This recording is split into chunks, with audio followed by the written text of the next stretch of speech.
Moving on back here to the U.S., President Biden announcing new executive actions to combat restrictions placed on abortion in many states following last month's Supreme Court ruling overturning Roe v. Wade. Let's bring in our Saturday political panel to discuss that and more. Joining us now is conservative political commentator Ian Haworth and Carrie Sheffield, senior policy analyst at the Independent Women's Forum. Good to see you both. Good to see you. Thanks for having me. Carrie, President Biden signed an executive order yesterday on abortion, and as part of his remarks, he had this to say. Take a listen. It is noteworthy that the percentage of women who register to vote and cast a ballot is consistently higher than the percentage of the men who do so. End of quote. Repeat the line. Women are not without electoral and or political, or maybe precise, not and or political power. All right. So, Carrie, he read the teleprompter instructions again.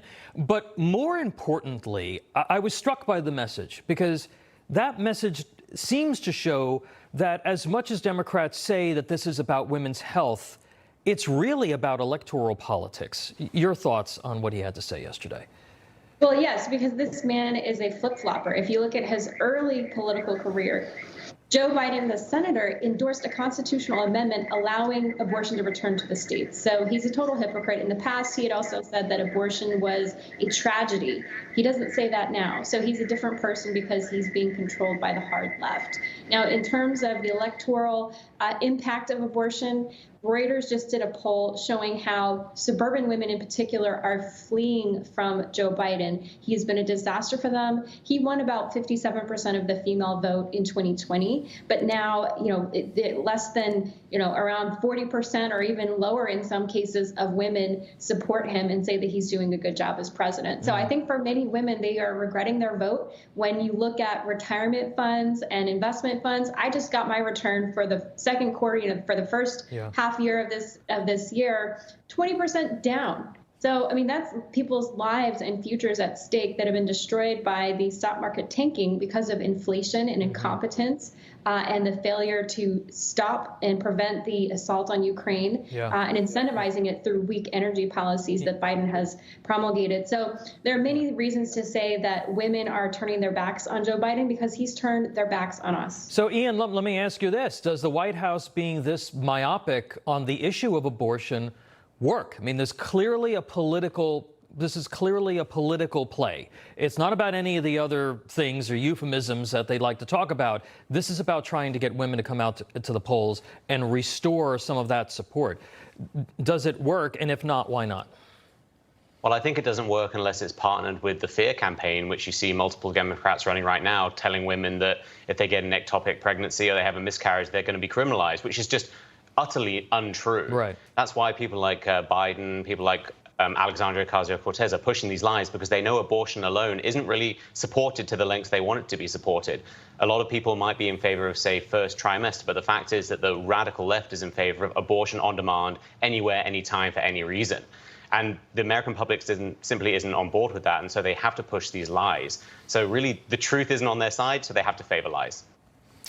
A Harvard-Harris poll came out this week that showed that nearly 60% of registered voters would consider an independent candidate for president in 2024 if Donald Trump or Joe Biden were on the ticket.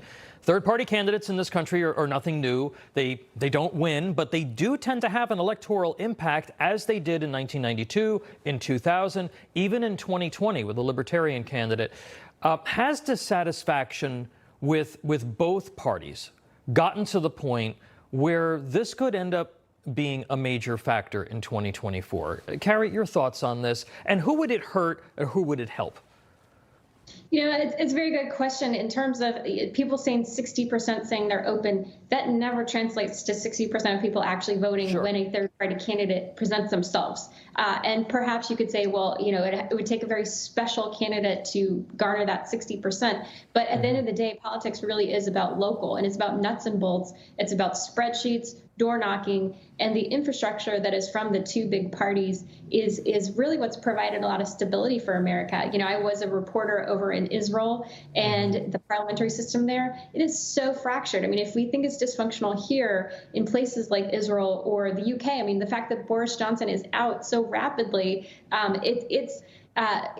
for all, like I said, of our craziness here, the two-party system has actually served us pretty well. So I think there is a lot of dissatisfaction with, the tweets of Donald Trump. But I think that at the end of the day, the policies matter more than a couple mean tweets.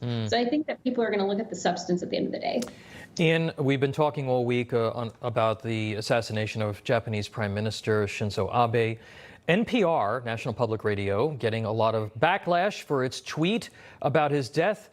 In the tweet, calling him a divisive arch-conservative, basically turning him into Darth Vader or something. The tweet spurred calls for defunding NPR, which gets, I think, about 25% of its funding from taxpayer sources of various kinds.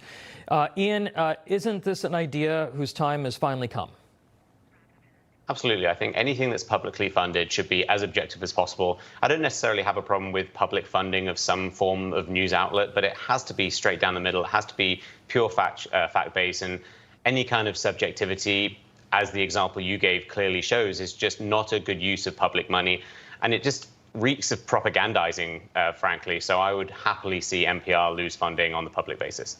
And just for good measure, Shinzo Abe restored the Japanese economy and did a lot of other really positive things for the country after a long time of instability and an economic slide there. Carrie Sheffield and Ian Haworth, always great to see you both. Thank you for being here. Thank you. Thanks, Tom.